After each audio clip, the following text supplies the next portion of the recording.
dichotomy, I am on my way.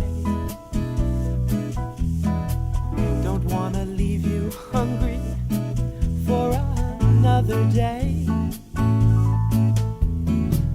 And if the sun don't shine tomorrow, and you are lost and won't appear, how come you're always up and running?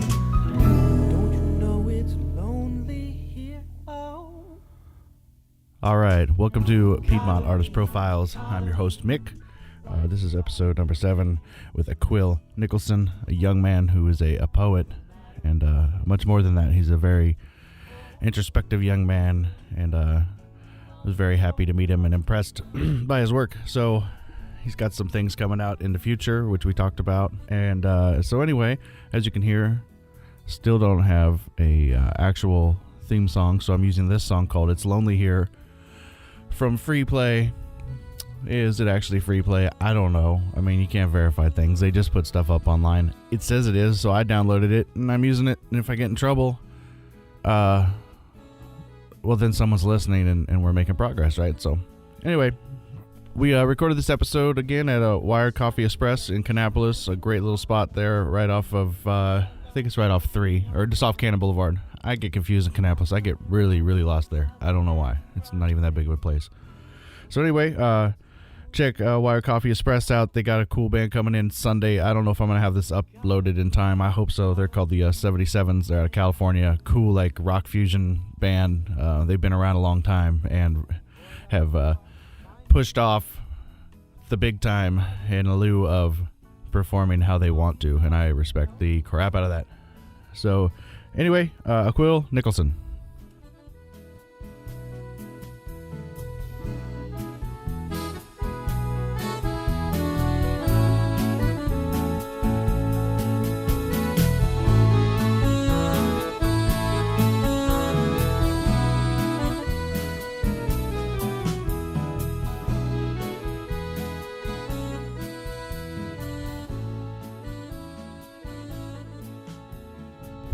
Pretty good. Yeah, let me turn it up just a little bit. Sorry, I'm soft spoken. I apologize. That's all right. That's what post production's for. This thing records it 2 separate tracks, so I can EQ you, do my voice, change the volumes. That's really cool, man. Yeah, it's one of the better investments I've made. That's fantastic. I can actually expand it to go up to 5 channels. And how often do you do these? I'm trying to do one every week. I'm not 100% successful with that. I'm going to miss this week. But yours will come out on Tuesday for sure, if not earlier. Please tag me in this. I will definitely share. This is amazing. Just fantastic, because you're giving a voice to the humble. Mm-hmm. That's what I like about open micers in particular, local artists in general, I guess. Yeah. I should have said that the other way. So we're here today with Aquill.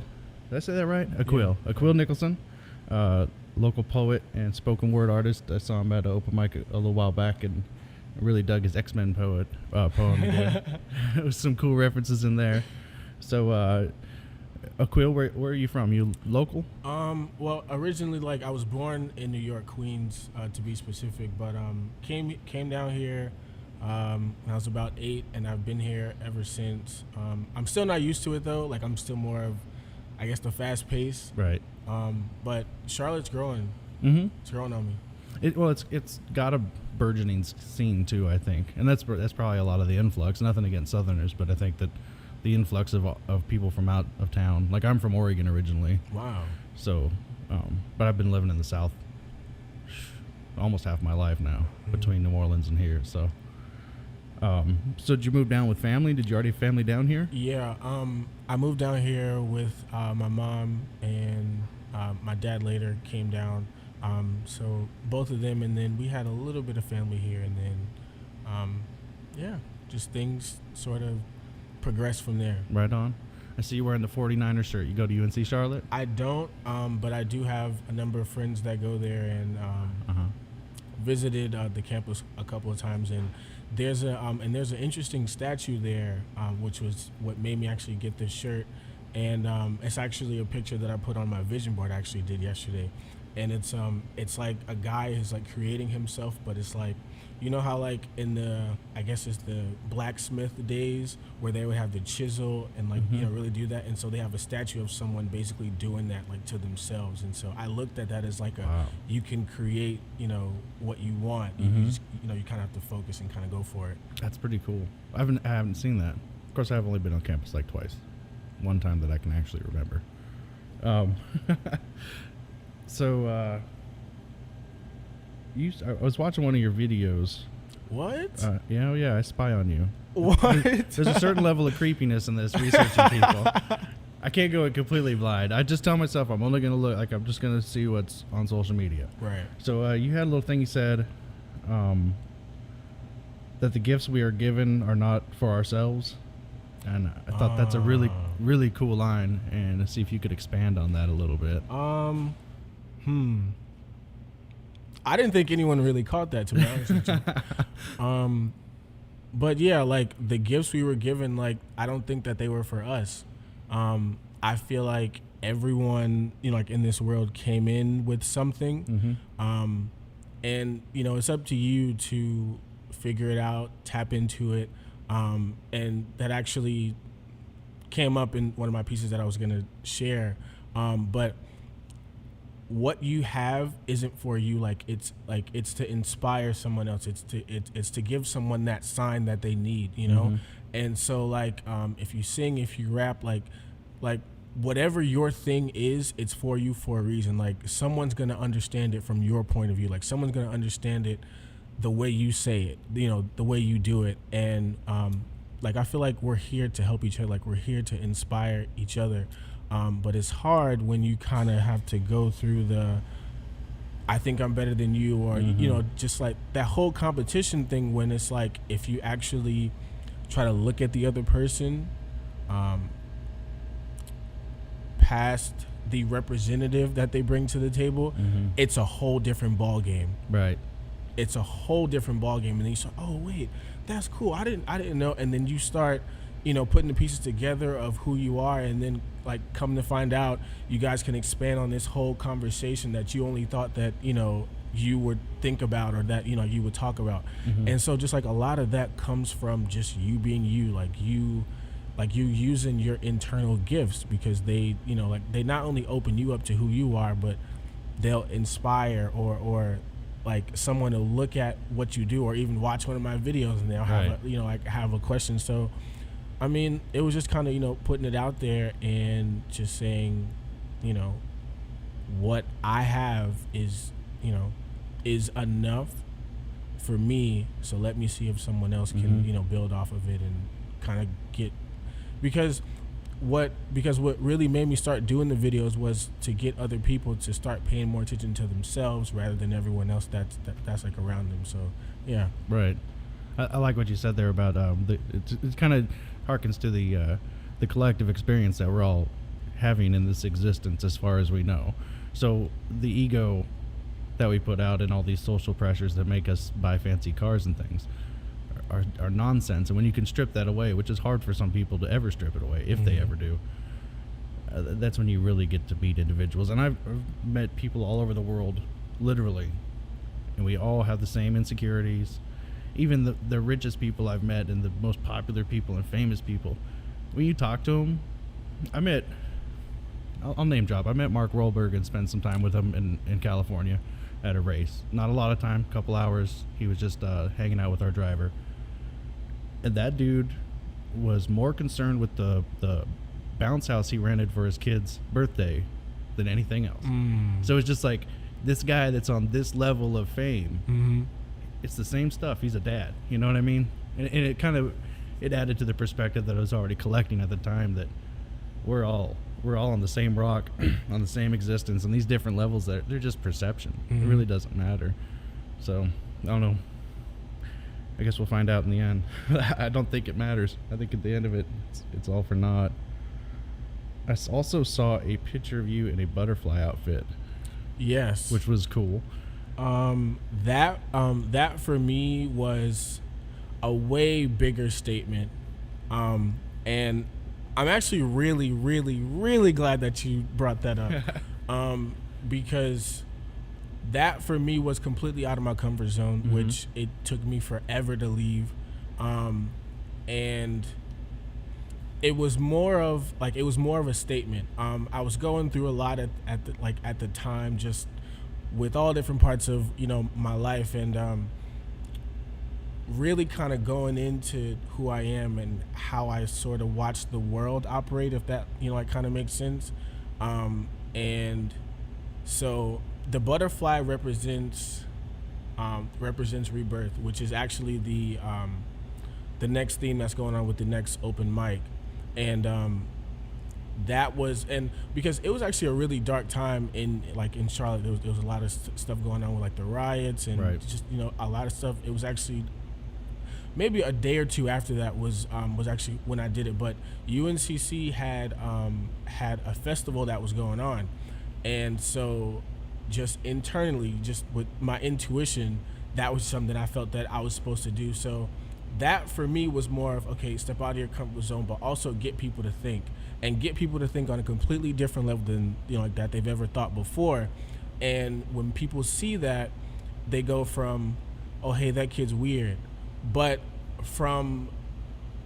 and I talked to at least 40 to 50 people that day, and they all asked me. I was like, well, why are you wearing it? And then so once I explained it to them, and it was just simple. So, they basically saw what was going on, in the world and everything. And so I'm basically doing this as a representation of,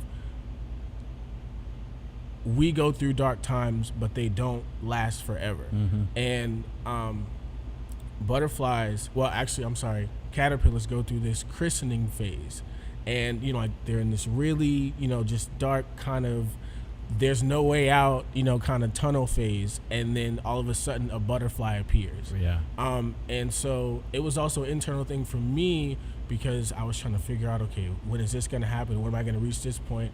And so it was more so to show, it's not all together for me right now, but what's about to happen. And so that's why I did that. So it was more of a, I'm not going to tell, I'm just going to show. And then so, I've seen my life really, really climb, since that. So it was a big step, but it was an even bigger step for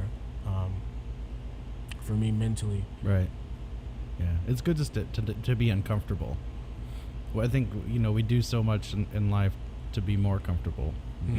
We've invented clothes and houses. That's why my uncomfortableness is this. For one thing, I'm not a socially outgoing person, so to go around and try to meet people, I'm loquacious. Once I start talking, you can't stop me. Yeah, because I'm to break the ice with people is really hard for me. I'm standoffish, so this is an exercise in that, and that's really kind of what started all this. I want to get out of my social bubble and meet people. Yeah. But yeah, I think you need to be uncomfortable. I tell people that all the time. Just my wife is a perfect example. She's even more shy than I am. So it's just get out and open yourself up to people. And every time she does it, she has a great time. So you want to go ahead and wait, let me back up a little bit. What first got you into spoken word? Was it hip hop or was it just poetry? Or for me it was more I guess you can call it hip hop, but I'm more of an instrumentals person. I realize I have this weird hearing knack that I can hear individual instruments that are being played. So it's I listen to instrumentals 90% of the time. And so I can hear the drums, I can hear the harp, I can hear the hi-hats and everything. And so it's okay. And so once I came out of my shell, I guess, and started to use my voice, then I was okay. And I have a way with words, so I started to put the two together, and then I found one of the Guerilla Poet's open mic, and when I went the first time, I was shaking, I was nervous, I was oh wait, no, they're gonna judge me because I'm not, you know what I mean? And so after that, that first day, I was just full of nerves, and then I let it go. And then the next time, it was like, because I wasn't too much into my writing or like the wordplay or anything, so they were just very simple. It was like crap. Just, but it actually got better, and once it got better, I just floored it. Right, that's awesome. Want to go ahead and read a piece then? All right. So this is one of the recent pieces that I wrote, and it's called "Where You Been." So I'll go ahead and start. So from this point, your past is behind you, and from this point, my past is behind me. Where you been? You fell off. You just dropped off. Going ghost. Not everyone deserves your time, I say to myself, but it's deeper than that. It's levels to it. Dream, action, action. No time for talking. It's amazing how many people say that. Long time no seek, long time no speak. I found the gas pedal and switched into drive. Still don't strike me as a match though. Eagle, see-through, I fly off the handle. Switched hands after the crossover. I'm still Magneto. Animal, botanical, I've been planting mustard seeds in my garden for years. Blood, sweat, and tears, now you're seeing the rainfall. So where you been? I'm sorry. So where you been? Marveling at my Wolverine tendencies. I took every hit you threw at me, still healing. I took every hit you threw at me and still breathing, on the verge of avenging. Low-key. That's my favorite part. I'm sorry. That's a pretty cool reference. On the verge of avenging. Low-key. Feeding my brain the right things. Broccoli, wasabi. Collecting green gives me the green light to overcome the gaslighting of those trying to race with me. I thought getting to the next stage was the whole point of playing this game. I was in the wrong place playing words with friends. I should have been here. Now I'm ready for world ventures. And that was a little, I guess, poke to the company world. I don't know. But like Professor Xavier, I used my mind, marked the spot, and treated and healed the wound, reactivating my flight patterns and regaining my boarding pass. So, to answer your question, where you been? I've been getting ready for takeoff. That's cool, man. I like it. So the X-Men references in there, was that how'd you come up with that? Are you just a big X-Men fan, or did you just find a way that it kind of worked into your life and you're like, it's a little bit of both, but originally it started with the Wolverine reference, right? And then I was like, okay, so how do I bring Wolverine in it? And then I get really giddy and antsy when I get to break up the words and start playing with them. And then so I put Marvel, okay, Marvel, Capcom, Wolverine, okay. So Marvel, then I pulled Wolverine out, but I had to get you to look with the words and then still draw the conclusion. And so that's when I got marveling at my Wolverine tendency. I was like, oh, wait. So then I just get on this, I guess, momentum, and then I have to keep going. And then so actually the Wolverine reference came before the Magneto. So I said Magneto first, and then got down to the Wolverine one. But I mean, I watched it, but my favorite one was X-Men: The Last Stand, and the rest of them had the parts here and there. But I'm not a huge Marvel fan. But right. Yeah, I can't even stay awake in movies. I mean, I just can't. I go with the best of intentions to watch movies, and I end up snoring, and my wife makes me leave the theater. That's a true story. You had a bit of a catastrophe today. You said your iPhone crapped out on you. It did. Because it could have also been because I still have a 4 and everyone's a 6 plus, or like a 7 half 8. I don't know. There's just way too many for it to even be anything. But so in my iPhone I keep a lot of notes in it. So if I'm out somewhere and I don't and I can't reach a notebook, I'll just use my notes and start writing whatever comes to mind. So if I have a piece that like I want to do and I don't get it, I'm just like, okay, so I got to put it in my phone. So once I do that, I kind of save it, go back, edit it. And so today I go and I try to look at my emails and it won't let me connect. So I troubleshoot it, and then it says, okay, remove all accounts. And then when you also remove those accounts, you remove all notes coming from that email and da-da-da-da. I saw that, but I didn't think it was going to get rid of all of them. Oh. And Apple still did it. So I'm down to like 3 notes from 98. 98? Yeah. You've been writing that long? Yeah, but I don't really tell anyone. I just kind of do it. You should publish it someday. Like when you're on your 5th book, you should be like, "This is the throwback. This is the roots. This is the roots book." If I can,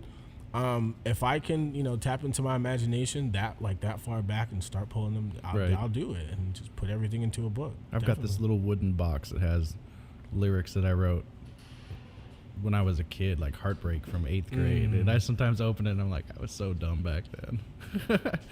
But I don't know. That's pretty profound for an eighth grader. So do you have any published work? Are you working on a book or anything? I am, and I was actually going to keep that under wraps, but I like to be honest and tell the truth. I am been writing it for a little while now. Mm-hmm. I'm putting together the poetry book first, and then there's another book that I won't describe the contents of, but that's being put together too. So I'm working on 2 different things, but the poetry is flowing a lot faster, mm-hmm. and the spoken word is like flowing a lot faster. So that'll probably be the first thing that comes out, and then I'm gonna just let whatever else comes, because I go off of my experiences, mm-hmm. And so I'm only like 22, so I know life is gonna throw something at me. Oh yeah, you just wait. So I mean, I'm gonna take that, use it and just pour it into my content, because someone's gonna take away from it. So that's mm-hmm. why, just kind of take my time and let life come. Are you trained in poetry, or did you just kind of figure it out on your own? Because you're really good.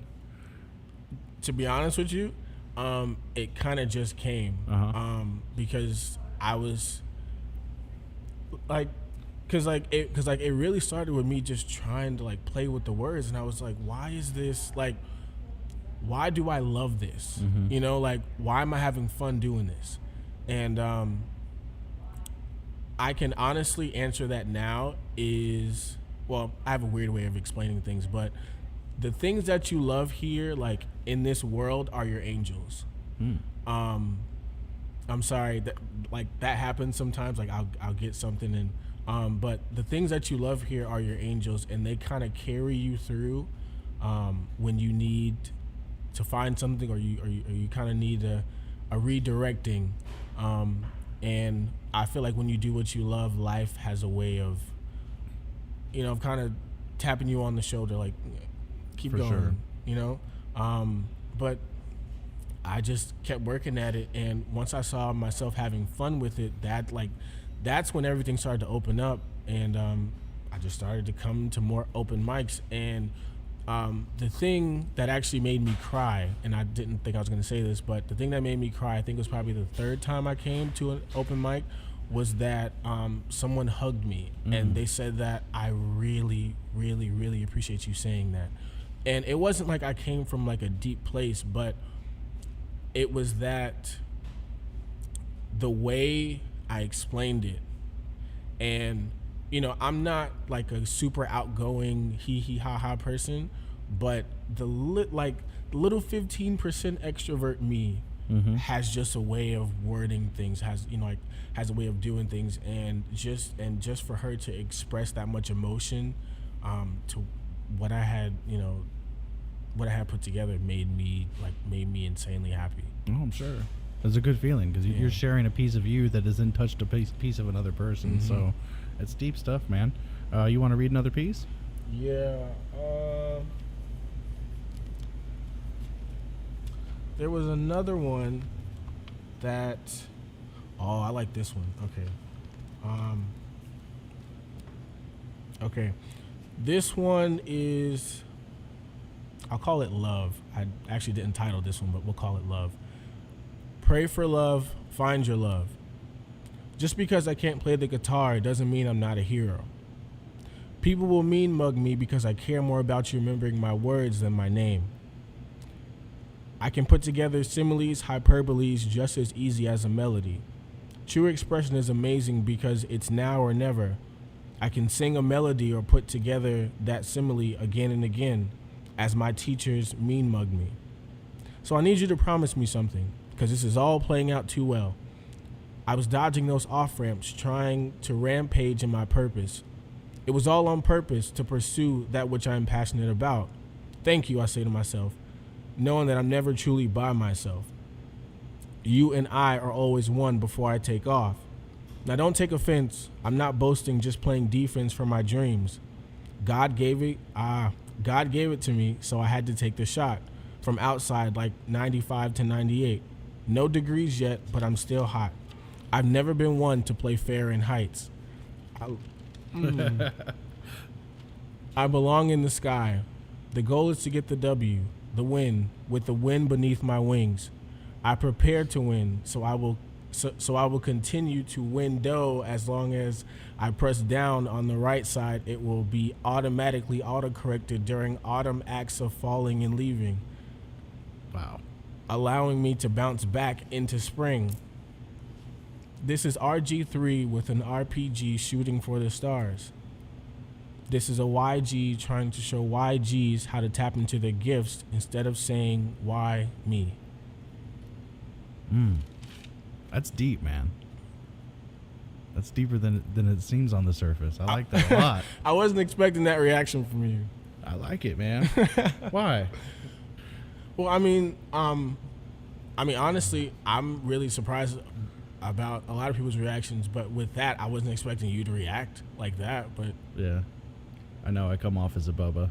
I'm definitely not. I'm a hippie in a bubba body. You talked about being downtown, or at least around during the so-called riots. I call them protests. Mm-hmm. People like to say riot because it makes it sound, I don't know, more spectacular. Were you down there on the front lines, for lack of better words, or? I wasn't, and to be honest, I think that was happening way beyond my control. Right.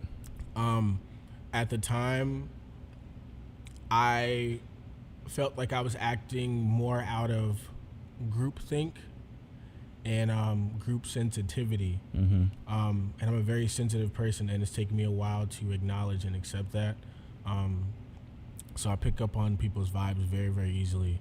But initially I was like, okay, I'm going to go do something. I'm going to go stand on like a top of a, not like a car or anything, but like just some sort of thing that will have me elevated, and I was going to like speak because I get these motivational rants or inspiring things that just kind of come to me. So I have to get them out because obviously they're not for me. I don't just, okay, like, let me say this. Like, I can write really well, but that's not the point.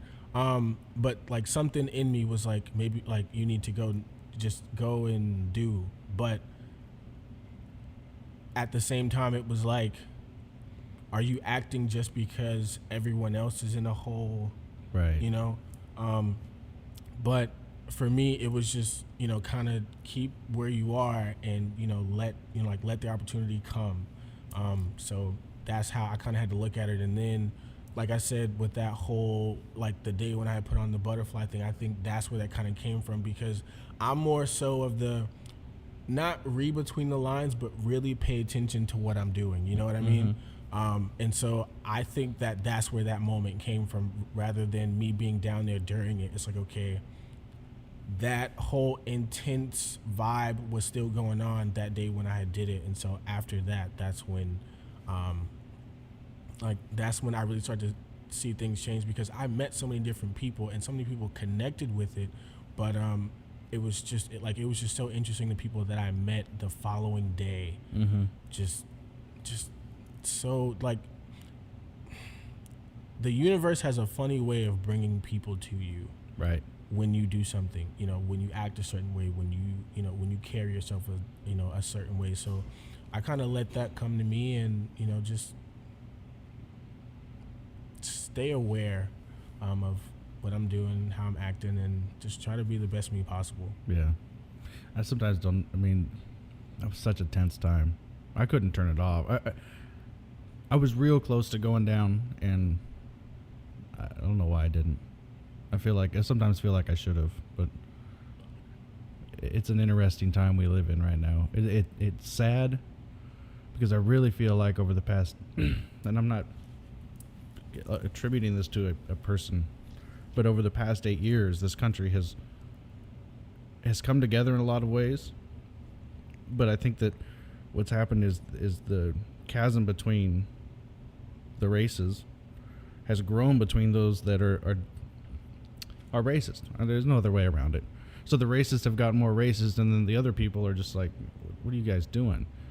And we've come together and we're in such a great direction, and now it feels like it's either all crumbling, or I think it was Ram Dass that said that, and I'll say his name. God, I've tried to avoid saying his name, but Donald Trump is a teacher. And we always think of a teacher like, they're teaching us good things. Well, not always. Sometimes there's someone. Hitler was a teacher. He taught you, do not do these guys, what this guy did. We have that example right now. That's why I think it's important that you don't burn any book ever.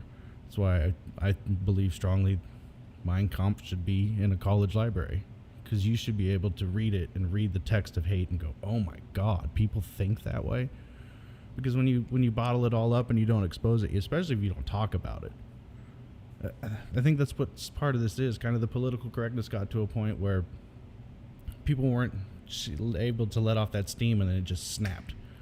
We got so far left that we just snapped back to the right. It's all of us in the middle are sitting here like, what happened? Why are we like this right now? I don't even know where I'm going with it. I don't know what the solution is. We're not going to solve it here. But maybe this will bring to light all the awfulness, and some people can look in the mirror and realize how awful they are, and just maybe accept who they are. Some of that is what it is. They're not accepting who they truly are. So, with that being said, what you got coming up? I will be, what is this, today, Tuesday? Yep. I'll be performing tomorrow at Blue Notes.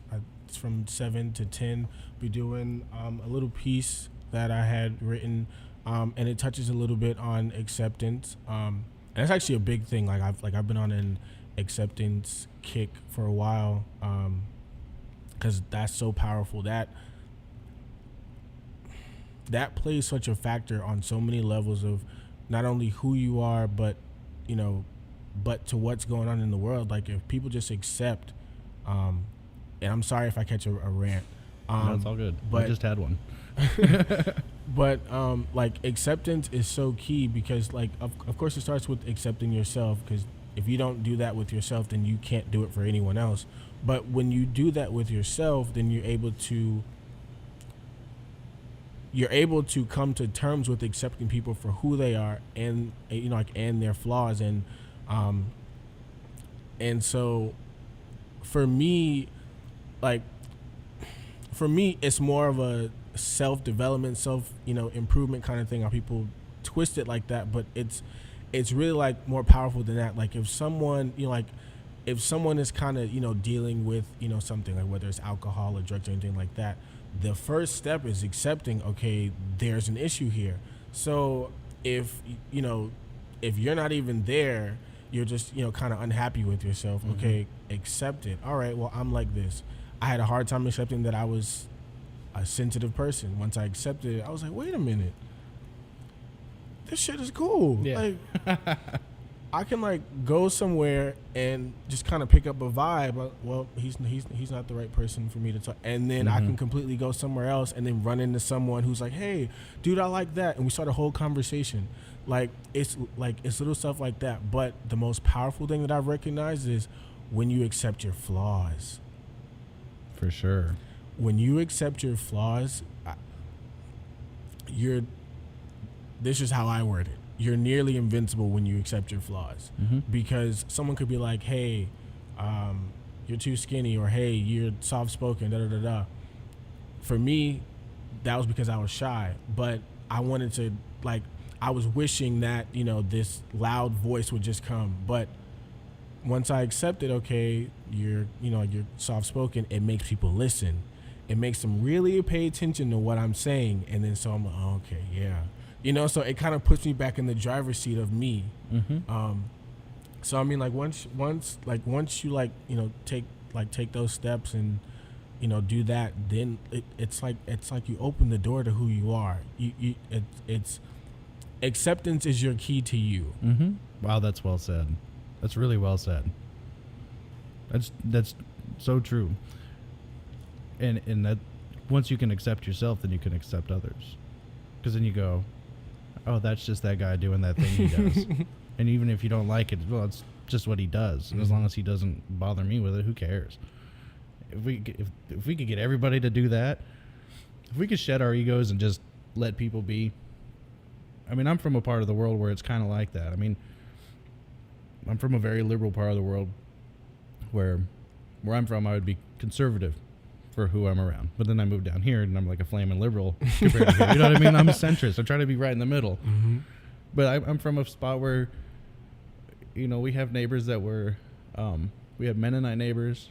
I lived in the country, so I had Mennonite neighbors, and I had real straight up redneck neighbors, and I had hippie neighbors, but we all just accepted, oh, that's Dom, that's what he does.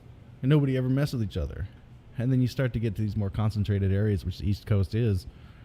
Man, it's like they can't look at the paint he put on his house. The HOA thing, the neighborhood thing. Oh, I can't stand it. How could you paint your house that color? Who cares what color my house is? Look at your house. But yeah, man, that was the acceptance is definitely the key. Definitely the key. What else you got coming up? Well, right now that's that's like pretty much it. Like, and besides me like building my business, but that's just kind of something I'm just. Oh, what you got there? Keeping. Well, I guess I should put this out there since I'm here. Yeah, promote yourself, man. I'm working with a mentor actually to be a counselor. Oh, cool. And so it's actually really and see, this is why I kind of love how everything's been happening lately. This whole acceptance thing that I've been on, and it's opened doors to, okay, well, acceptance, denial, and all this other stuff. And so I started piecing the things together. Hey, that's something that I love doing. And then to kind of take you back a little bit, I realized this. Oh, you're about to get a good thing. Awesome. When I was actually, I've wanted a relationship since I was 13 years old. And I realized when I was about 16 or so, still in high school, that people would always come to me for relationship advice. I wasn't in a relationship in high school, but they always came to me for it. And whatever I would tell them was always from the heart. Like I wasn't even close to where I was now. Mm-hmm. And so whatever I would tell them, it was just from the heart, and I would just kind of get it. And then they would come back to me the next day. Yo, what you said worked. And then so I'll be like, I don't know. I just that was just like kind of what I felt. And so to kind of move into acceptance, it was like I had to move from what people wanted me to be or where the money would be, for my career or for, what I want to do. And then so now I'm moving in this direction. But how the people and like my mentors and stuff like that came to me, like they came to me. And I think that, when you choose the right path from your heart, stuff starts to attract to you. Mm-hmm. And that for me was just like a thumbs up from the universe and God and everything, just to kind of keep going. And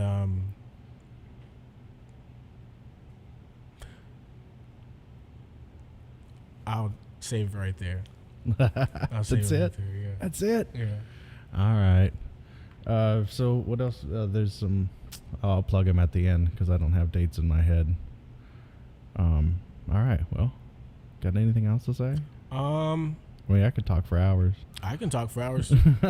We can listen. I should have written down more subjects. We can listen. We can make this an hour-long podcast. I'm good, man. I'm good. So do you have a day job right now? I do. I work at a bookstore actually. Oh, that's cool. And I've been wanting to work at a bookstore for years, and I finally got it. And I realized why it was so important to me is because 70% of me is an introvert. Mm-hmm.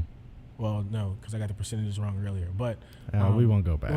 We're not going to keep math. But most of me is an introvert. So with me, like, just being in a calm and quiet space like this is amazing. So when I'm in a bookstore, it's like, okay, I can, like, I start to get in a flow, and it doesn't feel like I'm working. Mm-hmm. And when you start to understand your strengths and weaknesses, it kind of makes it easier for you to figure out what works for you and kind of what doesn't. Sometimes you got to push the envelope, but then, when you want to live in your sweet spot, that's so that for me was like pretty easy. So I meet people, talk to them, check them out at the register, help them find books and stuff like that. And that's really easy. I like helping people. I don't mind being at the register, but it's getting to put things away. I'm really good at organizing. I like designing stuff, So I get to do all that in a day job. Mm-hmm. And so when I have my free time, I go to open mics. I get to sit and write, add more to my book. So I really started to kind of set things up that would benefit me, but also I could stick to society's parameters. Right. It's easy to go off the rails. Check.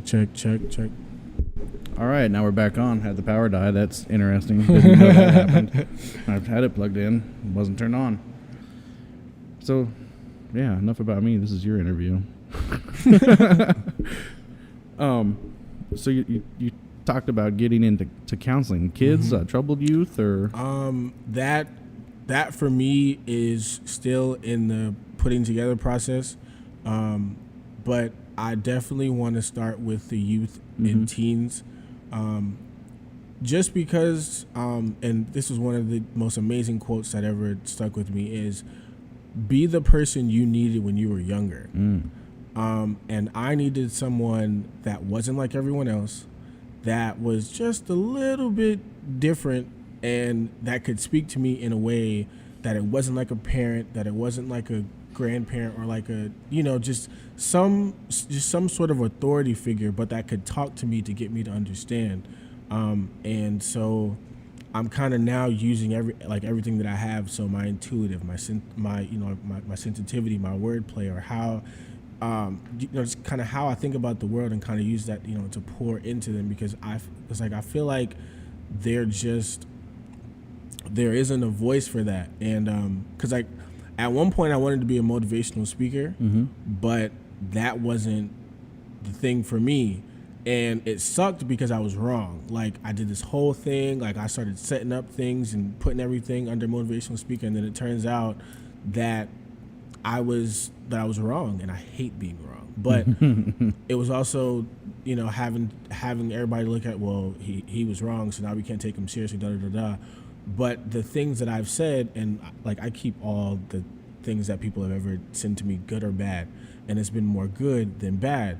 So obviously what I say and how I have a way of saying it makes a difference. And so now I kind of have to help them, because I know at that age, if I had someone to kind of talk to me about the world and the universe, and if you kind of love what you do, and just kind of look past all the things and the bad things within parents and how stuff gets passed down, and all you got, it's little stuff like that like sticks with me, and that I paid attention to, and that I paid attention to in my life, my friends' life, and other people's life, because I'm very observant. So once I see something, I'll break it down and kind of put it together, and then make a solution for it. I don't always get it right, but usually, something good comes out of that. So, once I can start putting everything together from there, I want to start with teens, because I want to start with who you are. Not the parents. Well, because I definitely want to do relationships. That's like the main thing. But start with yourself, the relationships, and then parents, because those three are key. Because once you fix yourself, well, not fix yourself, but once you accept certain things within yourself, learn how to handle certain things with you, whether you're extremely sensitive or you don't really care too much. And then, you start to watch how you respond to certain things when people do certain things to you. So you pay attention to your parents. Okay, where'd you kind of get that from? Did you mirror that from them? So once you clear, I guess, the smoke from you and between them, then if you're in a relationship, then you can see how some of that transferred there, or how you expect a certain type of treatment from them, you know. So just really learning and unlearning and connecting and reconnecting certain dots. So that is biggest thing that I'm into now, and it's exciting, and that's how I know I'm doing the right thing, because I'm excited, like I'm loving the process of it. That's totally how you know it's right. That's exactly how you know it's right. And they convince you when you're a kid somehow. They do this funny thing where they're like, oh, you could be anything you want to be, but you should probably really get a business degree and do this thing and get a house and a kid and a wife. And that's not the path for everybody. I need to connect you with a guest I had on episode 3, Willis Barino. He's a formerly incarcerated man who's now working on he's writing some books, and he's also got a youth mentorship thing that he does, trying to in his community. He saw the lack of fathers and how the lack of fathers was leading to this hoodlum behavior, and so he's trying to reach out to young black men and Latinos and mentor them. So I should connect you with him, because you guys are in similar realms. And Willis is a brilliant. He's powerful. First of all, he's like 6 foot. I don't know what 6 foot 6'8", 300 pounds, and he's huge, but he's a gentle giant. But yeah, you should definitely listen to episode 3, and I'll connect you with him. Definitely. I'm having a coughing attack. It's all good. Anyway, I actually got to bug out, man. I know I said I could talk forever, but I have responsibilities. So, Aquill Nicholson, thanks for joining us, and I look forward to seeing you in the future. Definitely. Thank you. All right. Very special thanks to Wired Coffee Express in Kannapolis. Go check them out on Facebook, and go check them out in person. Try some of their delicious coffee. Thank you to Aquill Nicholson. You can check him out at Aquill Answers on Facebook, Twitter, and Instagram. You can check us out there as well, and like us, follow us, tell your friends. Peace out.